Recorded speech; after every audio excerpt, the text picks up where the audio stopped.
¿Sí tienes activado el micrófono, Ernesto? Ah, sí, hermano, sí, gracias.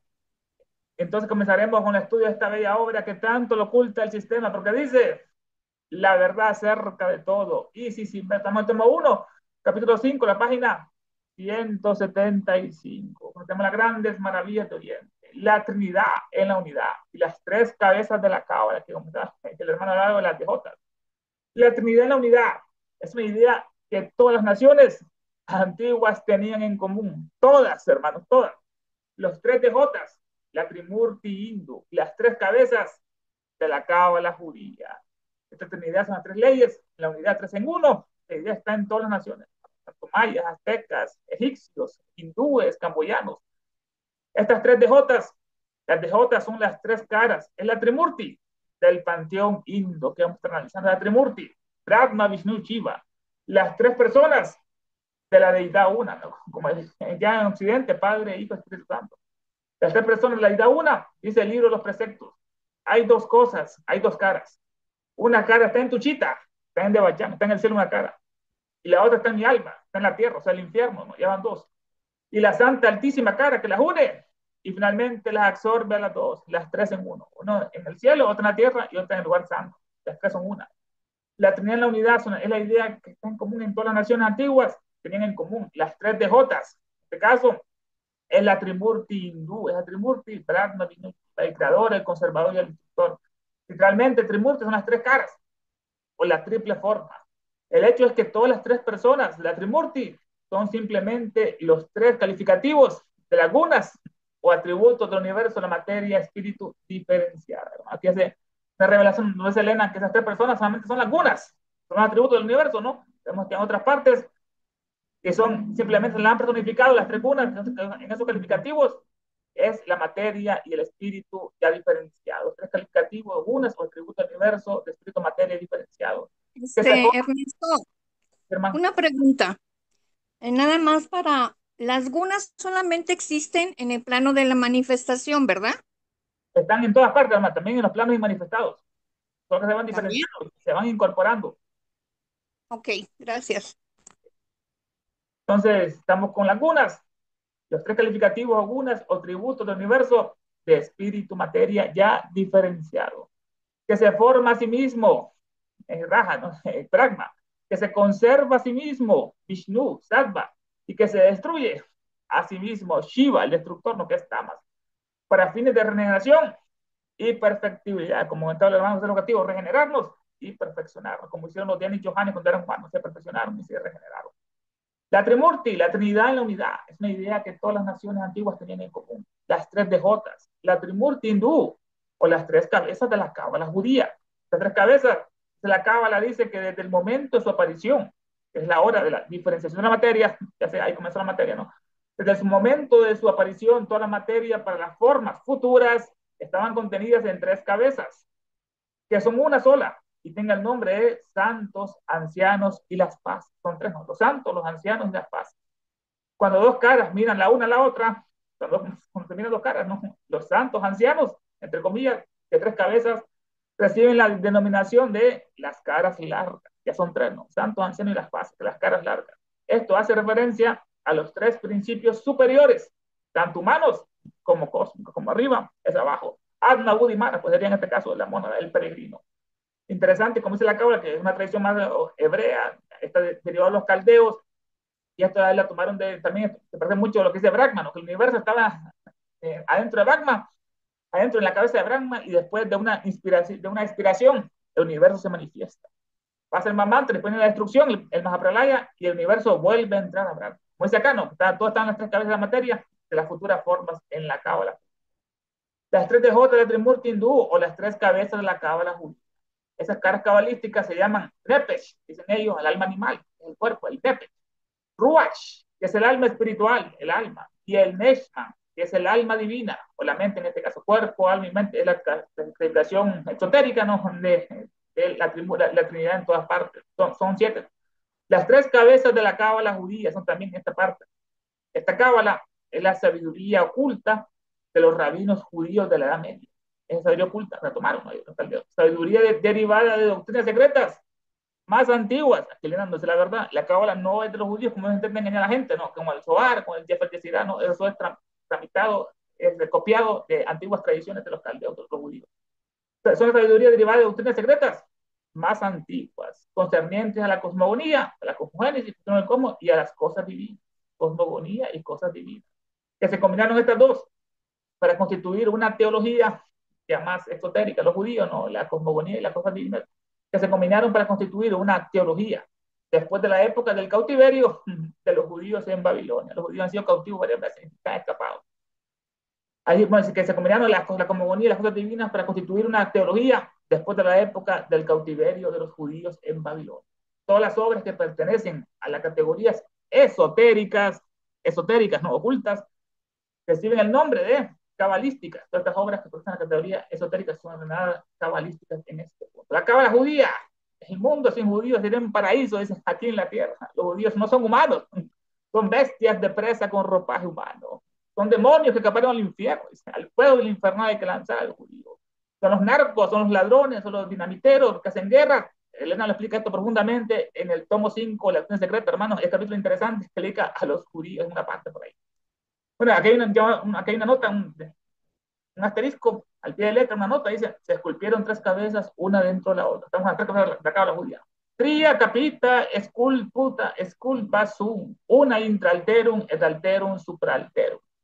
Se esculpieron tres cabezas, una dentro de la otra y una encima de la otra. Dice el Zohar en su Libra Suta, la sección 7. Este Zohar es el libro del esplendor que dice textualmente es un resumen de la sabiduría cabalística, de la teosofía cabalística, que comparte con el Jefer Yetzirah, el libro de la creación, la reputación de ser el más antiguo tratado que existe sobre las doctrinas religiosas esotéricas de los hebreos, el Jefer Yetzirah y el Zohar.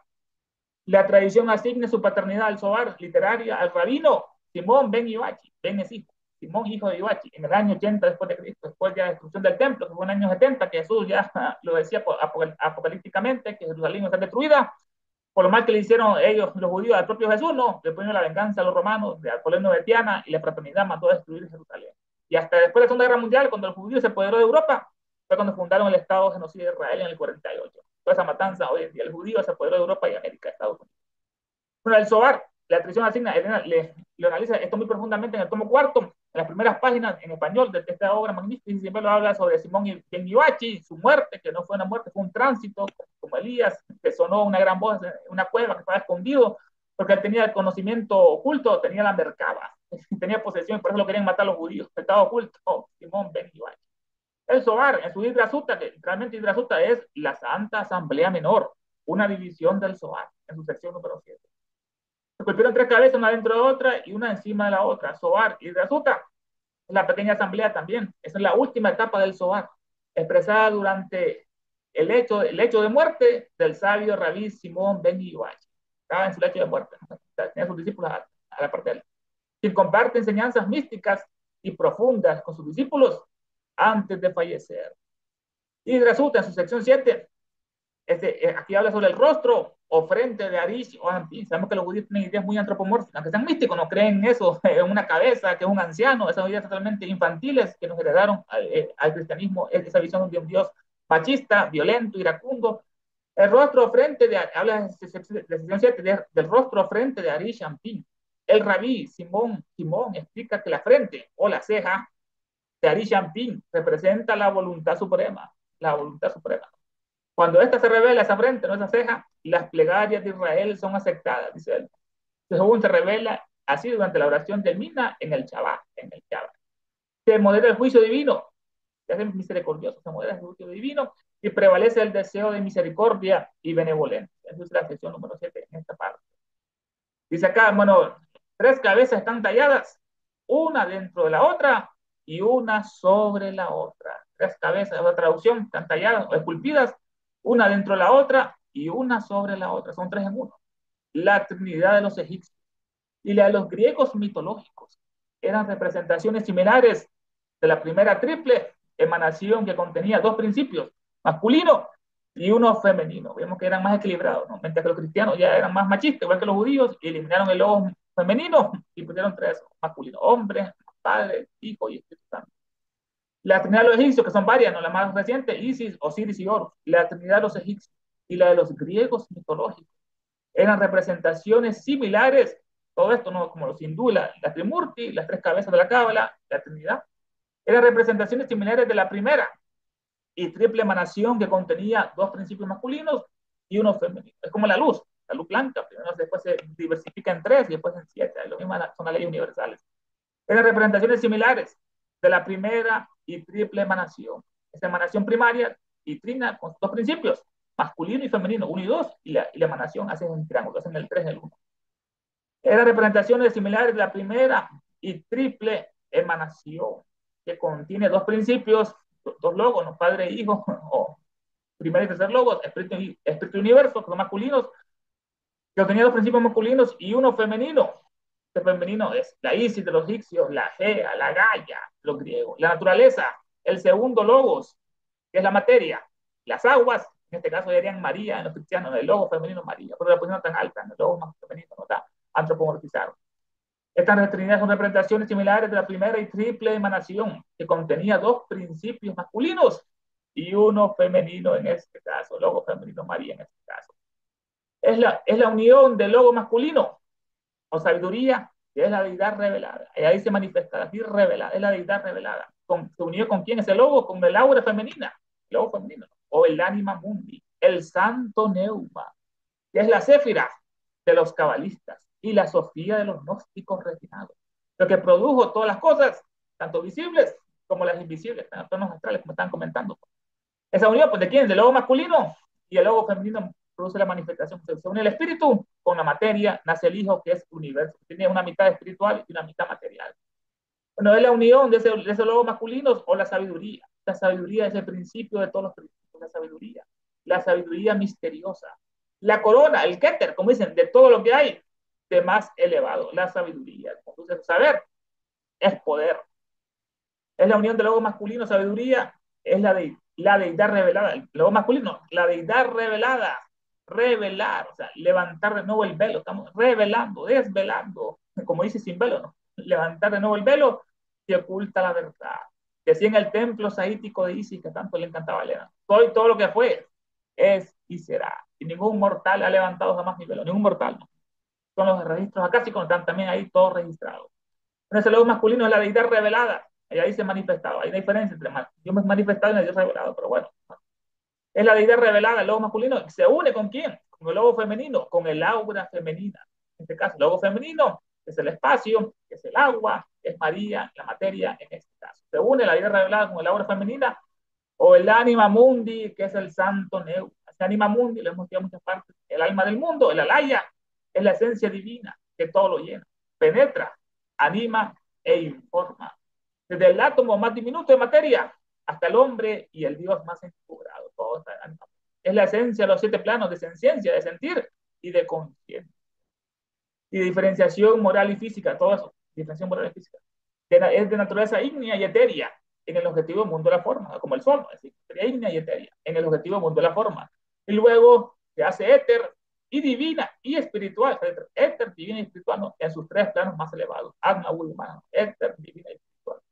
Cuando se dice que cada alma humana nacía desprendiéndose del ánima mundi, en este caso, así nacen en lo místico, cada alma humana nace desprendiéndose del ánima mundi, ¿no? Es como un ovario, un óvulo va y después nace un.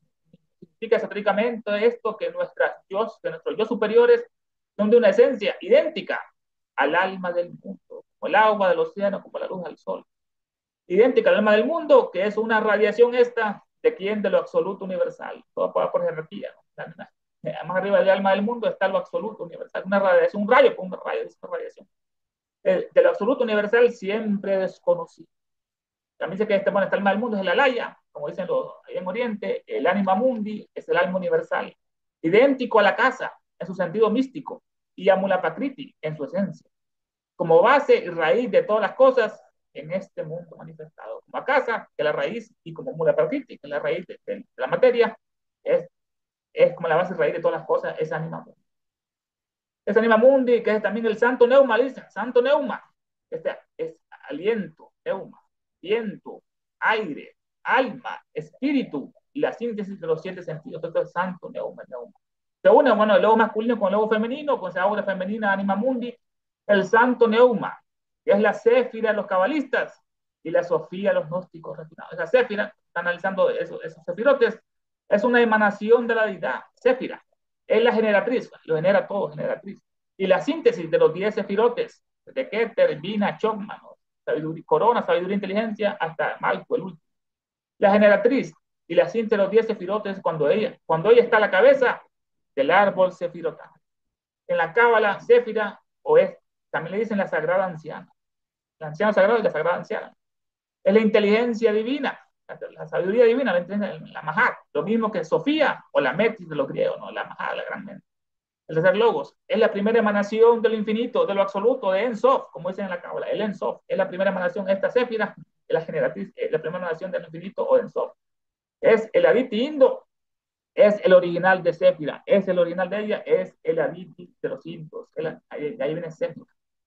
Entonces, según el lado masculino y femenino, pues la Séfira de los cabalistas, el Anima Mundi, y la Sofía de los gnósticos, la sabiduría de los gnósticos refinados. Estos gnósticos, Elena lo estudia bastante en la doctrina secreta, tomo 5, le queda un capítulo cada uno, muy interesante, sobre Marción, Valentino, Basílides, y si el gran Simón el mago, si Jesús tuvo, los judíos tuvieron a Jesús, los de Samaria tuvieron a Simón, el gran poder de Dios, que levitaba y tenía muchos discípulos y seguidores, y los discípulos de Jesús no podían levitar. Dicen que Pedro oró para que se cayera el pobre Simón el mago. Los gnósticos son los filósofos que formularon y enseñaron gnosis o conocimiento. Florecieron en los 3 primeros siglos de la era cristiana, antes que la iglesia se corrompiera con Constantino, en ese concilio de Nicea. Ahí murió el cristianismo. Se lee literalmente que la católica es un cadáver de 1700 años de putrefacción. Por eso le he recomendado a sus discípulos que no entraran a una iglesia. Y después de que la logia masónica también murió, pero más recientemente en 1700. Es un cadáver también de 300 años de putrefacción. Muy diferente de la católica, pero bueno, también está muerto. Pero florecieron los gnósticos en los 3 primeros siglos de la era cristiana. Entre ellos figuraban en lugar eminente Valentín, Basílides, Marción y el gran Simón el Mago, los gnósticos.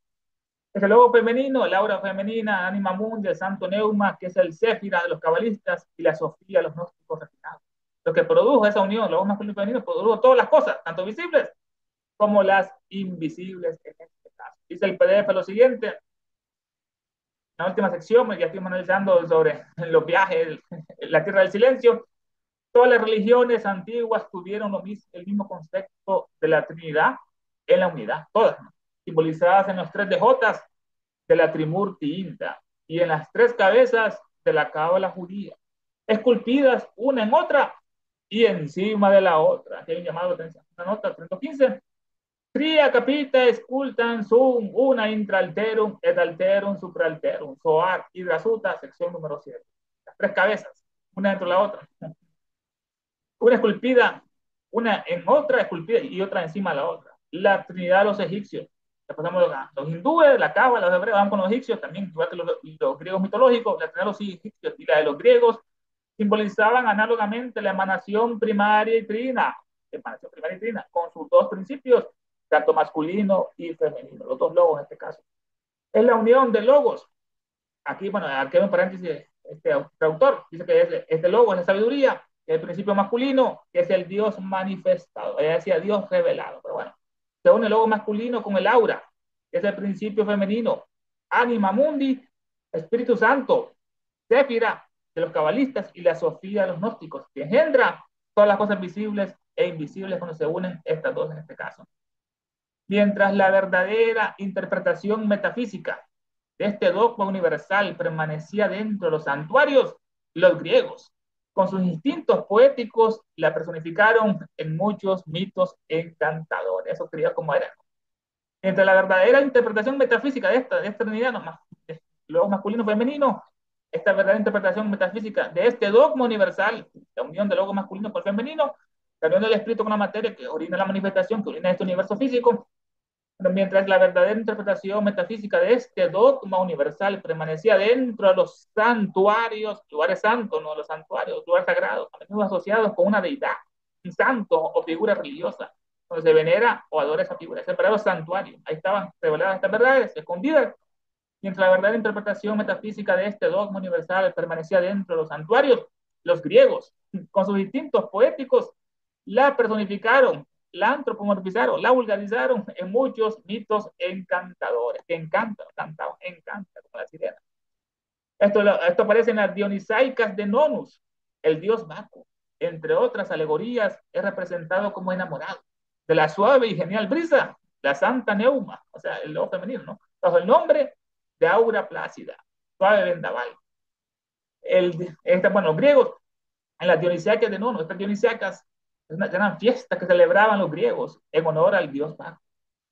Las principales ceremonias consistían en procesiones en las que llevaban vasos llenos de vino y coronados con pámpanos de uvas, racimos, cestas de oro, atestadas de toda clase de frutas. En ellas figuraban también los falóforos, con unas largas perchas rematadas por las partes viriles, emblema de la fecundidad en la naturaleza. Lo mismo hacían en la India hoy en día, sus templos tienen forma de los aparatos reproductores masculino y femenino, de lingas y yoni, emblema de la fecundidad en la naturaleza.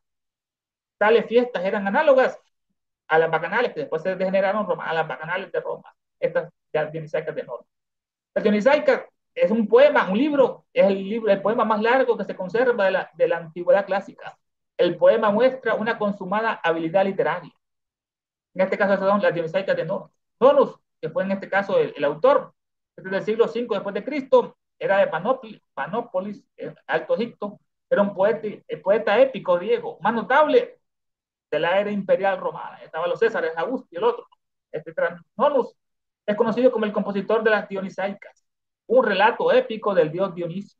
En esta epopeya se describe la vida de Dionisio, su expedición a la India, fue a la India, y su regreso triunfal.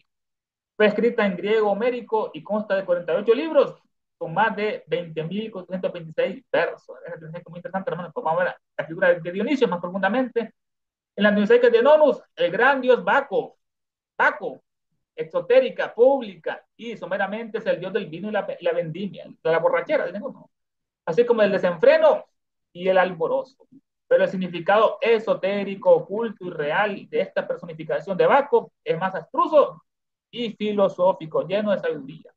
Es el Osiris del Egipto, el Osiris, y tanto su vida como su significación pertenecen al mismo grupo de los demás dioses solares. Todos los dioses solares, todos ellos cargando con la culpa, como Jesús dicen que expió los pecados, que la sangre te va a curar, que te va a limpiar los pecados. Cargando con la culpa, como hizo Hércules, como hizo tanto otro Apolo, Osiris.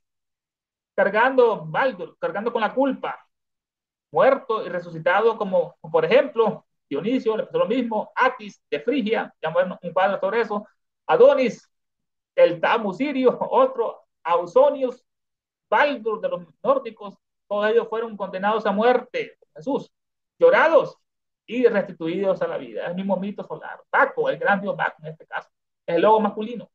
Entre otras alegorías lo muestran Nonus, a Baco es representado como enamorado. ¿De quién? Del lobo femenino. Es como enamorado de la suave y genial brisa, la santa Neuma, como decían los antiguos egipcios, que los tres lobos, que era esposo de su hermano, padre era hijo de su padre, bueno, tenía una que iban antropomorfizando esa figura de Isis.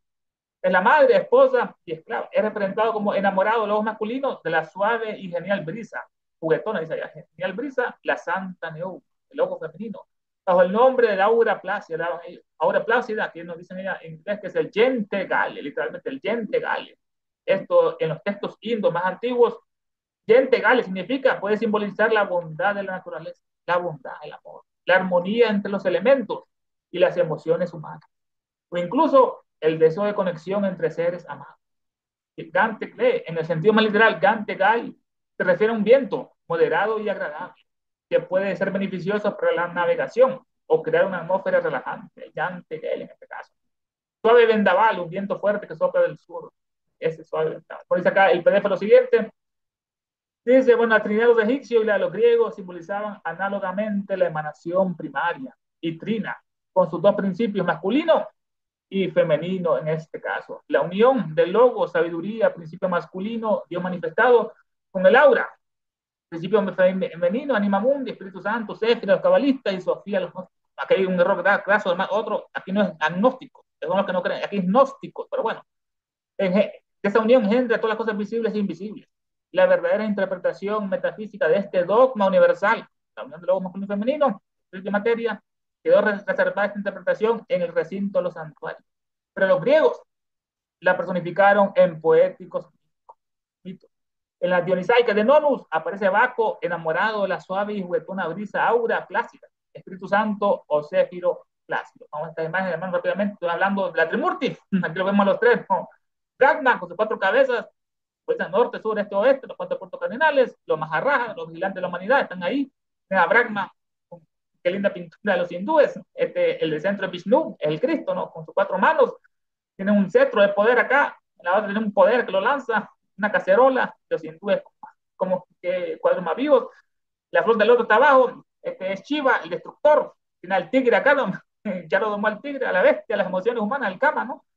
Y a su discípulo, las cuatro manas, que aquí tiene parece, aquí tiene el tambor de la guerra y su tridente clásico, la culebra en su cuello. ¿No? Miren, su ojo abierto ya de Chiva, no dice Elena en otra parte que Chiva es superior a Vishnu, o sea que Lucifer es superior a Jesús en este caso, porque regenera. Está una media luna en la cabeza, azul.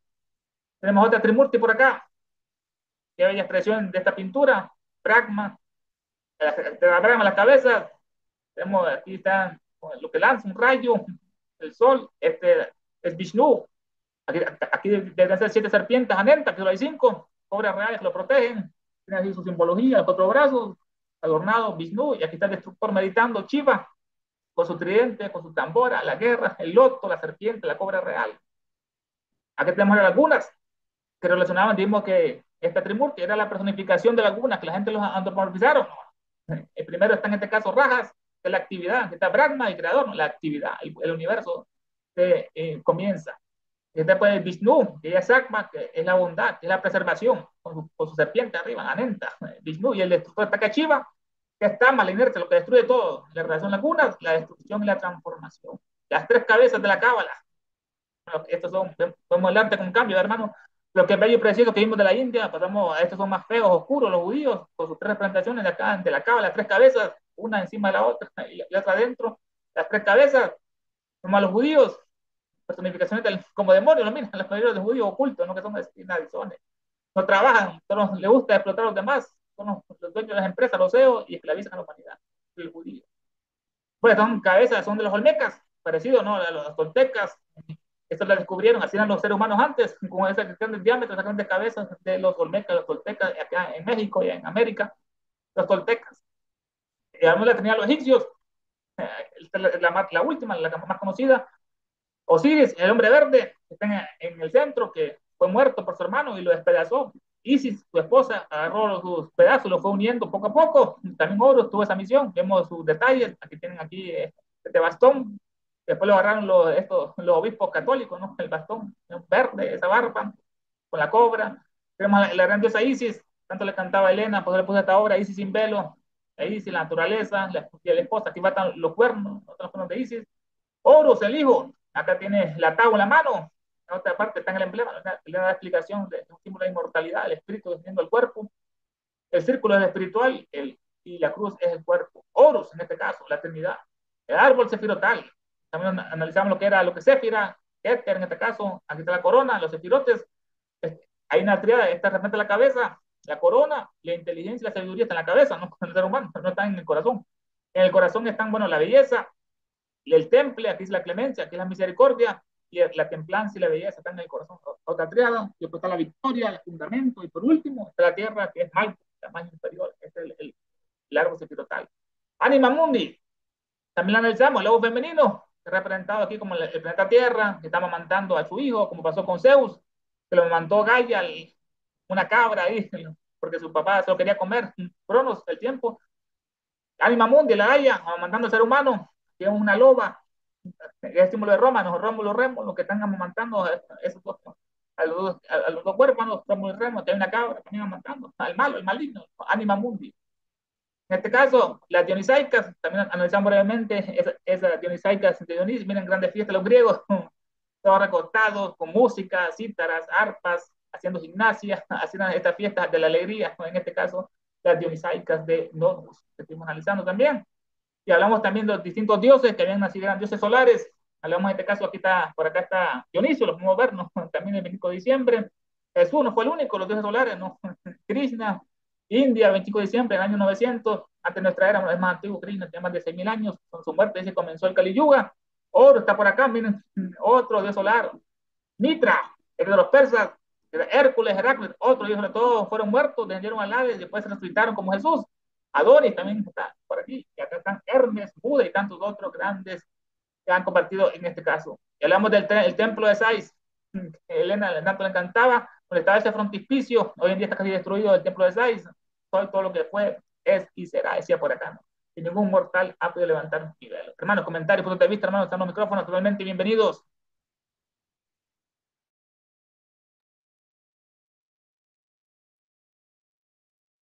Muy bien. Adelante, Jorge. Mm, po- pues no iba a hablar, nomás que me dieron ganas de gargarear. No le digas Es nada al perro. perro, no, ya se fue, anda afuera. Este, ok, ¿de qué forma puedo ver dentro de mí los tres aspectos de esta Trimurti? ¿Cómo puedo conocer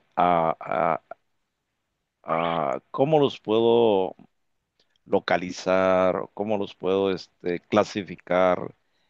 ¿En qué parte del cuerpo interno de uno, en el cuerpo material de uno, de cada uno de nosotros, ¿no? Mm, externamente, pues,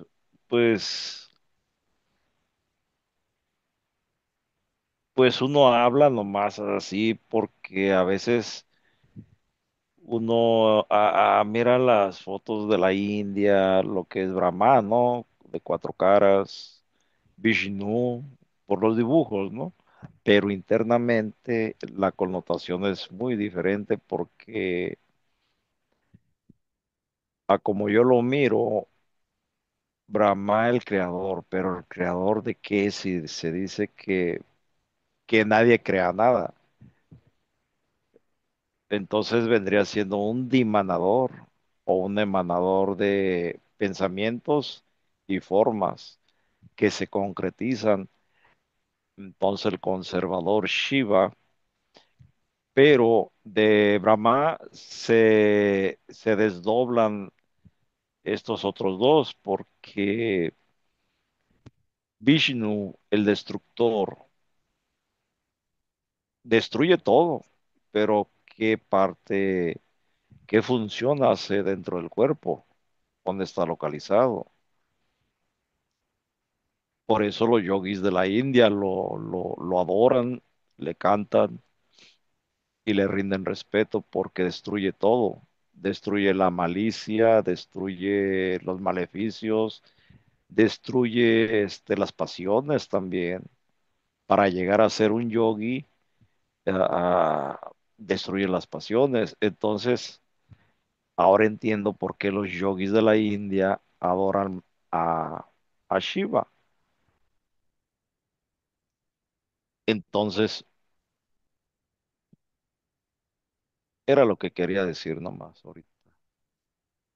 Bueno, siguiendo con eso que empezaste y todo lo que nos explicó Ernesto, voy a empezar con la última foto que puse hace rato de todos los dioses, ¿verdad? Del 25 de diciembre, ¿no? Ahí estaba Cristo, estaba el egipcio, se me fue el nombre, pero gracias.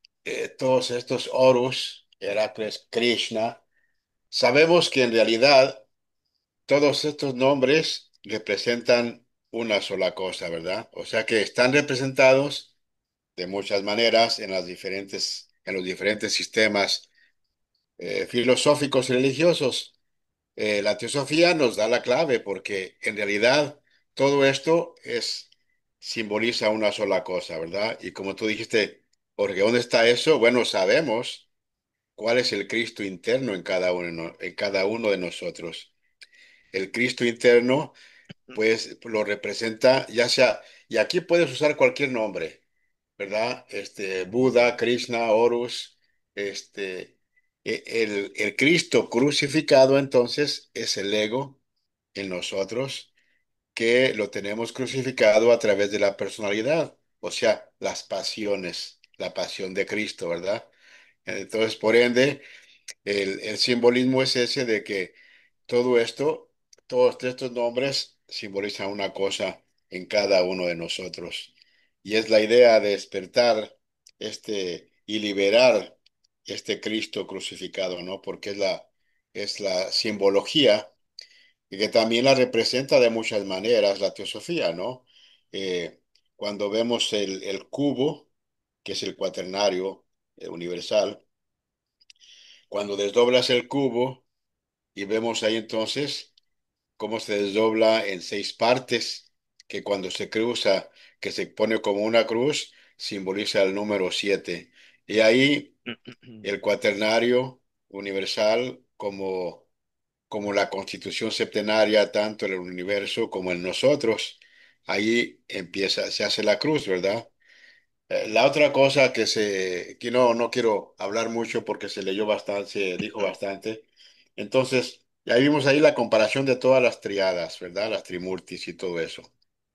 Entonces, vemos que siendo muchas, siempre simbolizan una sola cosa las tres, ¿verdad?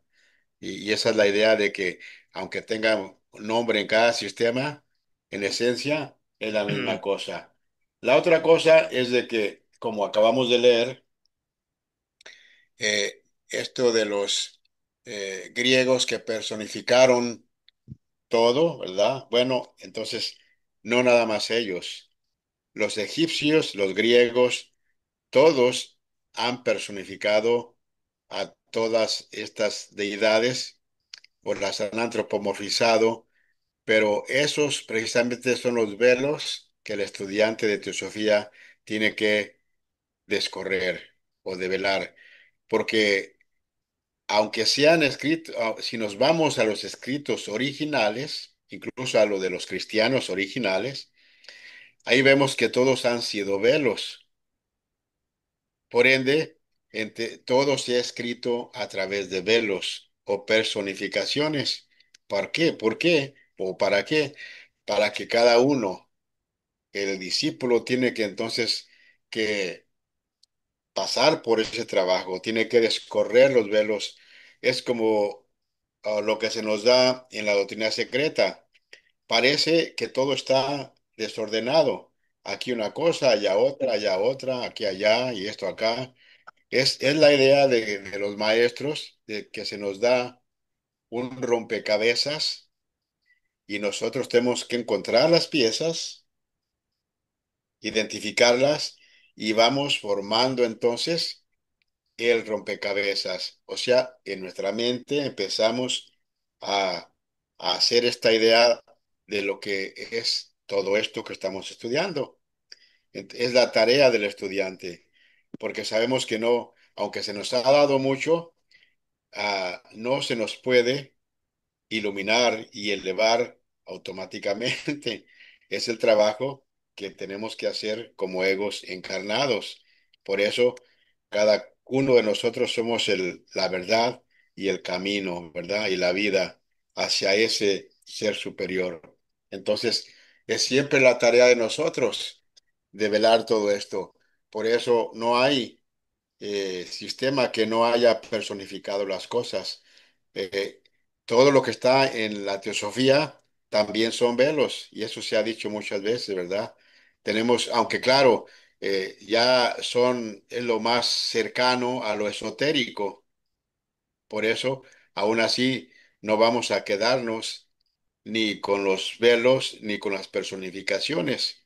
Vamos a ver qué hay detrás de eso. Y claro, ahí está ya para terminar con lo que decías, Jorge. Todo esto nos está hablando de nosotros mismos, tanto como del universo. Como es arriba es abajo, ¿verdad? Se mencionó anteriormente. Y claro, cada uno tenemos que digerir todas estas cosas. Entonces, el alimento se nos está dando y cada cual lo va a digerir. Y digerir tiene que ser de esa manera, ¿no? Pasar las pruebas. Hay que pasar la prueba de que tenemos que ir purificando nuestra mente, nuestros pensamientos, para formar ese rompecabezas. Es la idea de la reforma.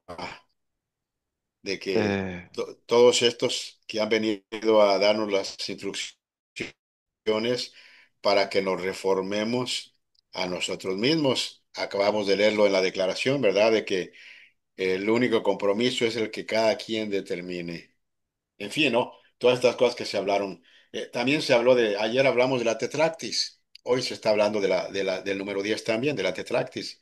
Porque cuando se habla de estas tres cabezas, ya sea Brahma, Vishnu, Shiva, o ya sea Keter, Kyokma y Binah, y luego los siete Sefirot, entonces ahí está el número 10 que representa al ser humano, ¿verdad? Nuestra constitución septenaria, los principios y la corona, que es alma budimanas, que son tres aspectos de la misma cosa, ¿verdad? Entonces, sabemos que aquí todo son aspectos de una sola cosa. Ahí me detengo. ¿Ibas a decir algo, Jorge? Adelante. mm, en vez de decir y de hablar, me gustaría leer, estoy en el tomo uno, Doctrina. La luz astral no es el anima mundi, página 149. Dice, pues no hay sino leer la cábala y estudiar sus métodos numéricos de interpretación para encontrar el origen de aquel dogma. Es puramente astronómico, matemático y preeminentemente metafísico. El elemento masculino en la naturaleza personificado por las deidades masculinas y por los logos, Virak o Brahma, Horus u Osiris, etcétera, etcétera, nace a través no de un origen inmaculado personificado por la madre, por- porque aquel varón teniendo una madre no puede tener un padre, pues la deidad abstracta carece de sexo y no es ni siquiera un ser, sino la seidad o la vida misma. Expresemos esto en el lenguaje matemático del autor de Source of Measures, el origen de las medidas, hablando de la medida de un hombre y de su valor numérico cabalístico, escribe que en el Génesis capítulo 4, eh, de este modo se repite en la tierra el misterio verificado según los videntes en el plano divino, el Hijo de la Virgen Celestial Inmaculada o el protilo cósmico, no diferenciado la materia en su infinitud, nace de nuevo en la tierra como hijo de la Eva terrestre, nuestra madre tierra, y se convierte en humanidad como un total, pasado, presente y futuro, pues Jehová es andrógino o a la par masculino y femenino. Arriba, el Hijo es todo el cosmos, abajo es la humanidad. La triada o triángulo se convierte en una tetractis, el sagrado número pitagórico, el cuadrado perfecto, y un cubo de 6 caras sobre la Tierra. El macroposopus, la gran faz, es ahora el microposopus, la faz menor, o como dicen los cabalistas, el anciano de los días, descendiendo sobre Adán Kadmón, de quien se sirve como su vehículo para manifestarse, queda transformado en el tetragrammatón. Hállase ahora en el regazo de Maya, la gran ilusión, y entre él y la realidad existe la luz astral, la gran deceptora de los sentidos limitados del hombre, a menos de que el conocimiento por medio de Paramartasatya acuda en su auxilio. Gracias, es lo que quería leer. Se me hizo muy profundo esta parte ya al último. Hállase ahora en el regazo de Maya, la gran ilusión, y entre él y la realidad existe la luz astral. Yo lo veo muy profundo, ¿no? Porque me da otra connotación de cómo estudiarme a mí mismo cada vez que me cache en la movida, ¿no? Esto, Ahí se habló al principio acerca de lagunas de tanto adentro como fuera de nosotros. Cada una Ujú. prevalece en cada ser humano. Hay unos que son más tamásicos, son depresibles, les gusta comer mucho, son lentos, otros son más, esos son los rajásicos, perdón, los tamásicos, los rajásicos son más activos, les gusta comer mucho ajo, tienen actividad. Y hay otros que son los vegetarianos que están en armonía, con Sackman, ¿no? Entre la alimentación y su estilo de vida. Hablaste sobre, claro, lo que dice hermano, de que no hay creación, eso es verdad. Todo es una evolución, todo es una emanación en este caso, pero usamos esa palabra porque, bueno, son más como comprensible al inicio. Elena nos explica eso, que no hay creación, no es evolución. Shiva, el destructor, es el patrón de todos los yogis allá en la India, porque la tiene por superior. Es el rechazador de todo, es como Lucifer, ¿no? Que está en contra de todo, que es el gran rebelde en ese caso, ¿no? El patrón de todos los yogis lo adoran como un Kumara, como un Mahayogi. En el patrón humano, que el Cristo interno, para hablar, muy interesante, que nosotros cuando nos portamos mal, estamos crucificando a nuestro Cristo interno diariamente con esas pasiones tan animales, ¿no? Ese cama en este caso. Nuestro Cristo, el cubo, el de hacer otra comparación después con el cubo, que es el cuerpo humano, que se dobla en siete partes, tres por acá y cuatro por allá, y el cubo, velo tras velo, dice hermano, velo tras velo poco a poco. Nadie nos puede quitar los velos, sino nosotros mismos somos los únicos que si queremos seguir en este camino espiritual, de paso a paso hay que ir para ir a la cima de la montaña. Es como una cebolla, ¿no? Le quitas un velo y aparece otro en la cebolla y otro y así sucesivamente. Purificar la mente, eso es importante. Nos dijo el hermano que hay que purificar la mente para seguir este camino allá en el Yoga Sutra de Patanjali. Eso en el yoga preliminar hay que purificar, se llama tapas, purificar la mente, purificar tapas. Hay que, como el hermano, el tremenda frase nos dijo, hay que reformarnos a nosotros mismos, es importante, hay que regenerar. Como decía Elena, que en la sociedad Rosacruz verdadera tenía la más terrible de todas las pruebas, que era la séptima, que era que Rosacruz se hace a sí mismo, nadie le puede hacer, se hace a sí mismo, en este caso. Hingis, Anacalixis, cuando los ignorantes padres de la iglesia. Y ahora dejaremos a Godofrey Hingis que hable. La traducción está muy diferente. Si te vamos a comparar quién está Godofrey Hingis, dice él, cuando los ignorantes padres construían su calendario, hicieron a este gentil Céfiro, a este lobo femenino, que estamos analizando, no, era la mujer de Baco, hicieron a este gentil Céfiro dos santos de los católicos romanos, dos santos, Santa Aura y Santa Plácida. Es más, incluso llegaron al extremo de transferir al alegre Dios en San Baco. Hicieron un santo a Baco, no al San Baco, ¿no? Y de hecho mostraron su ataúd y reliquias en la Roma. La festividad de las dos santas benditas, Aura y Plácida, se celebra el 5 de octubre, cerca de la festividad de San Baco. Esto nos dice Hingis en su obra Anacalixis. Elena tomó ese nombre, Anacalixis, ya vamos a analizar, dice sin verlo, Anacalixis con el Apocalipsis. Ya vamos a analizar eso de Hingis, en este caso. Pero dejaremos que Godofredo Hingis hable. Godofredo, él nació en 1772, era un gran magistrado, terrateniente, historiador, anticuario inglés, destacado defensor de la reforma social. Escribió sobre mitos antiguos, fue miembro de la Sociedad de Anticuarios, fue jefe elegido de la Orden de los Druidas, escribió un libro de los druidas muy interesante, fue el jefe, ¿no? Elegido de la Orden de los Druidas. Demostró un amplio conocimiento y familiaridad con las tradiciones de las órdenes druidas en su obra, Los Druidas Celtas. Tania, dímelo. El micrófono, Tania. Ahí parece que levantó la mano, pero no escucha, hermano. Sí, a lo mejor, bueno, Ok. a ver si prende tu micrófono, Tania. Los druidas, los celtas. Dice, los principales escritos de Hingis, formaron parte del sincretismo de la época. Sincretismo. Es la unión de distintas doctrinas. Pues fue un intento de vincular las narraciones bíblicas con la evidencia emergente, sobre todo sobre otras tradiciones religiosas. O sea, una amalgama, ¿no? del catolicismo con otras religiones egipcias, evidente. Fue un intento de vincular las narraciones bíblicas con la evidencia emergente sobre otras tradiciones religiosas. Sus propios escritos, especialmente Anacalixis, aquí donde sacó esta parte, Anacalixis, tendrán posteriormente una gran influencia en el desarrollo de la teosofía. Fue un pionero, ¿no? A través de las publicaciones, nuestra querida HPV Elena Petrov. Hingis dice, cuando los ignorantes padres construían su calendario, hicieron a este gentil céfiro, este céfiro es un viento ligero, agradable y a menudo asociado con la primavera. La mitología griega era el dios del viento del oeste. un viento suave, favorable y asociado a la primavera, a las flores y a la procreación con Baco, ¿no? Bueno, los ignorantes, padres de la iglesia, cuando hicieron su calendario, hicieron a este gentil Céfiro dos santos católicos romanos. Dice con cierta admiración, ¿no? Santa Aura y Santa Plácida. Es más, incluso llegaron al extremo de transferir al alegre Dios, lo convirtieron en San Baco. A Baco, ¿no? Al alegre Dios lo convirtieron en un santo.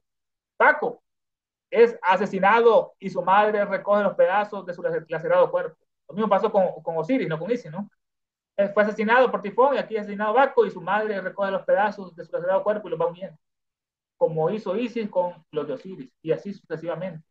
Dionisio y Achus fue también destrozado por los titanes. Otro, Osiris, Krishna, y todos descendieron al Hades, al infierno, no que Cristo, ¿no? Fue a rescatar a Adán, a todos que estaban allá, todos los patriarcas que eran en el infierno, todos eran demonios, Moisés, ¿no? Osiris, Krishna, todos descendieron al Hades y volvieron otra vez astronómicamente, aquí no da una explicación, astronómicamente, todos ellos representan el sol, con sus 12 discípulos, son las 12 constelaciones, ¿no? Representan el sol. Psíquicamente, otra clave, digamos, del astronómico, vamos al psíquico, es emblema de todos ellos, del alma, el ego en su reencarnación, que está reencarnando ese ego, ¿no? Que siempre resucita a otra vida, a otro cuerpo. Espiritualmente, otra clave, espiritualmente ahora, ellos representan a estos dioses todas las inocentes víctimas propiciatorias que espían los pecados de los mortales. Que Jesús y todo ello murió por ti, por tus pecados, eso es falso, no es Elena, de que tus pensamientos, tus palabras, tus acciones, ese es tu verdadero salvador, no la sangre de alguien que ya. Ese fue un dogma que inventó la católica para hacer a la gente bien degenerada, ¿no? Que hasta en su último momento de su vida se puede arrepentir de todas las maldades que ha hecho y va a entrar al cielo, dicen ellos, van a entrar al infierno. Espiritualmente, todos los inocentes, representan ellos las inocentes víctimas propiciatorias que espían los pecados de los mortales. Estos mortales son sus propias envolturas terrenales, sus propias envolturas. Como decía Gandhi, ama a tu prójimo porque tú eres tu prójimo. Estos pecados mortales son sus propias envolturas terrenales que ellos espían y en realidad es la poetizada imagen del hombre divino. Esa poetizada imagen del hombre divino, la forma de barro animada por su Dios. Baco. Incluso llegaron al extremo de transferir al alegre Dios en San Baco. Y de hecho mostraron su ataúd y reliquias en Roma. La festividad de las dos santas, benditas, Aura y Plácida, se celebra el 5 de octubre, cerca de la festividad de San Baco. Baco, hace muchos siglos que las fábulas orientales atribuían a Baco todo lo que los judíos han dicho de Moisés. Moisés no existe, son engaños de los judíos de esta iglesia, no creen tonterías. Bueno, Baco hizo todo lo que los judíos atribuían a Moisés. Baco nació en Egipto y tuvo dos madres, porque Moisés arrojó al río. Baco pasó al Mar Rojo con un ejército compuesto de hombres y mujeres para ir a la conquista de la India. Él buscaba la tierra prometida, no, este iba a la India, a conquistar la India. Baco convirtió el agua en sangre. Baco. La fábula le dota de cuernos en la cabeza, ¿no? Al dios Baco y le pone en la mano un tirso temible, un báculo terrible, un bastón terrible. Baco fue criado en una montaña denominada Nisa, importante, Nisa, que existe la montaña. Moisés ahora pasó 40 días en el monte Sinaí, Sinaí, del cual parece ser un Nisa, un anagrama, parece, ¿no? Si cambiamos el orden de las letras, Nisa y Sinaí. Baco se vengó de Penteo, rey de Tebas, que se oponía a la introducción del culto de dicho Dios en su reino. Se vengó de un rey, este Baco, ¿no? Moisés castigó a Faraón, según dice en la Biblia, ¿no? Que no quería permitir que saliese el pueblo del diablo, ¿no? El pueblo del diablo judío, ¿no? Para ir a celebrar sus sacrificios, que tanto le encantaba a ellos matar animales, ¿no? Para sacrificar, para expiar pecados. Así dicen ellos que perdonaba a sus dios sus pecados matando animales con sangre, hermano, palomas, becerros en la sinagoga. Eso es totalmente un culto satánico. Jehová es un gran demonio que se posicionó ese pueblo desde Abraham, hizo un pacto satánico, todos son grandes diablos. Pero que estaban en el infierno, que fue Cristo a salvar supuestamente, pero lo rechazaron, ellos lo mataron, los judíos lo mataron al gran Cristo. Bueno, Moisés castigó a Faraón, que no quería permitir que saliese el pueblo de Dios para ir a celebrar su sacrificio. Se va con el tratado de Hingis en su obra Anacalipsis. Anacalipsis, o sea, quiere decir, nombre completo, tentativa para recorrer el velo de Isis de Sais. Una tentativa, ¿no? De aquí vino Elena. Una tentativa para correr el velo de Isis Sais. Es una obra valiosísima que ahora solo puede adquirirse a precios fabulosos, muy caro, ¿no?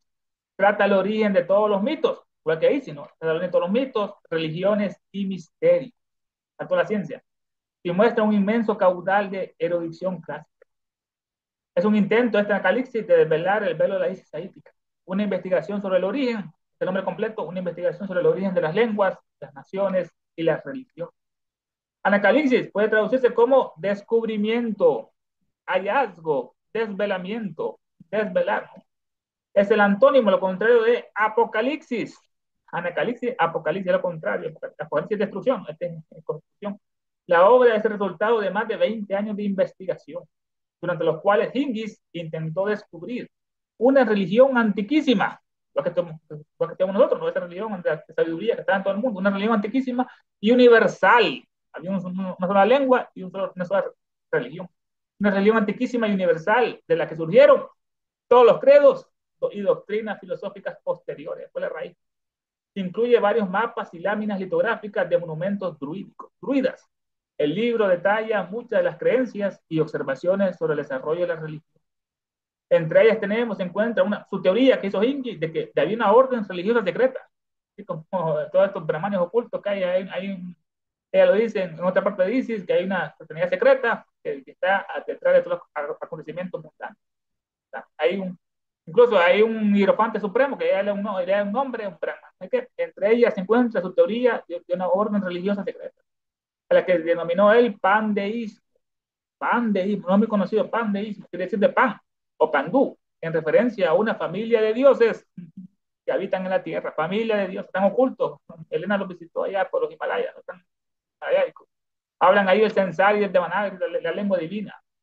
Bueno, él habla sobre el pandeísmo y había continuado desde la antigüedad ellos hasta la actualidad, esta sociedad secreta, ¿no? De la antigüedad hasta la actualidad, extendiéndose al menos desde Grecia hasta toda la India en este caso, y posiblemente habiendo abarcado en algún momento todo el mundo entero. Entonces, él en su obra de Calixis también dice lo mismo Dupois.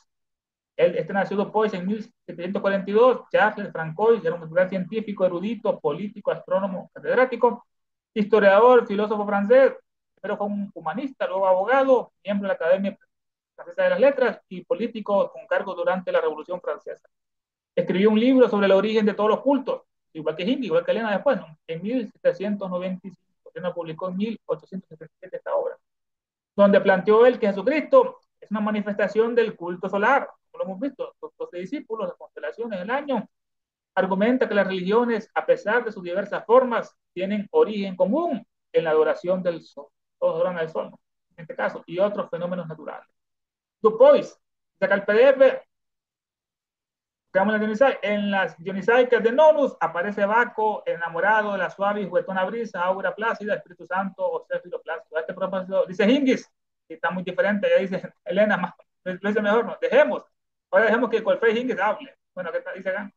A este propósito dice Hingis, el Céfiro plácido dio origen a dos santos del calendario compuestos por ignorantes padres de la iglesia, Santa Aura y San Plácido, con añadidura de convertir al jovial Dios en San Baco, era un santo, San Baco, cuyo sepulcro y reliquias se enseñaron todavía en Roma. La fiesta de Santa Aura y San Plácido se celebra el 5 de octubre, poco antes de la de San Baco. Ahí tiene una nota, que hay nota 316 que dice Hingis, Anacalixis, desde también Dupois. Digamos, José Hingis, el autor, que Elena lo comenta bastante en esta obra, menos sus facciones, su nobleza, flaco, parece vegetariano, tiene el cuerpo con textura, su mirada, mira que era espiritual. Hingis, el autor de esa obra, Anacalixis, que vino antes de Isis. Esta es la portada en inglés, Anacalixis, un intento de descorrer el velo de Isis Aítica, descorrer el velo de Isis Aítica. Una investigación acerca del origen de las lenguas, naciones y religiones, escrita por los Frey Hingis. Hermanos, comentarios, puntos de vista finales, ¿qué les pareció el estudio esta noche de esta obra monumental? Están con ustedes, a ver si ya puede hablar Tania o cualquiera. Y Tania, tienes tu micrófono apagado. No sé si querías hablar o fue por accidente que tienes la mano levantada, porque ayer se unía, pero nos dijo que no podía comentar, ¿no? Por el lugar donde estaba. Entonces a lo mejor sucedió esto sin querer queriendo. Bueno, si no hay más comentarios, vamos a esperar unos segunditos a ver si Tania quiere decir algo y como está en el teléfono, En los teléfonos recuerden que hay que tocar la pantalla o moverla hacia los lados para que aparezcan las demás Oye, Roberto, cosas así. posiblemente a lo mejor te cercas de algún cerro por ahí que no haya señal o algo, está haciendo interferencia. Sí, no, tal vez se levantó la mano por accidente. Bueno, pues si no hay más, gracias a todos y cerramos, Ernesto. Hemos llegado a la parte culminante del estudio de esta bella noche de sabiduría que solo Elena nos comparte estas grandes verdades, estos grandes misterios, nos está revelando todo lo que nos ha ocultado el mundo. Y hoy estoy analizando la vida de Baco, muy interesante, los griegos, la Trinidad, las tres cabezas, la cabalística, la trimutra de Jota, y en la próxima sección comenzaremos con las leyendas paganas nórdicas de la creación. Otra vez vamos a los nórdicos, los daneses, con su Edda y tantas otras maravillosas. Hermanos, hasta la próxima. Gracias, buenas noches a todos. Gracias, Ernesto. Gracias. Vemos, Buenas noches para todos. descansen.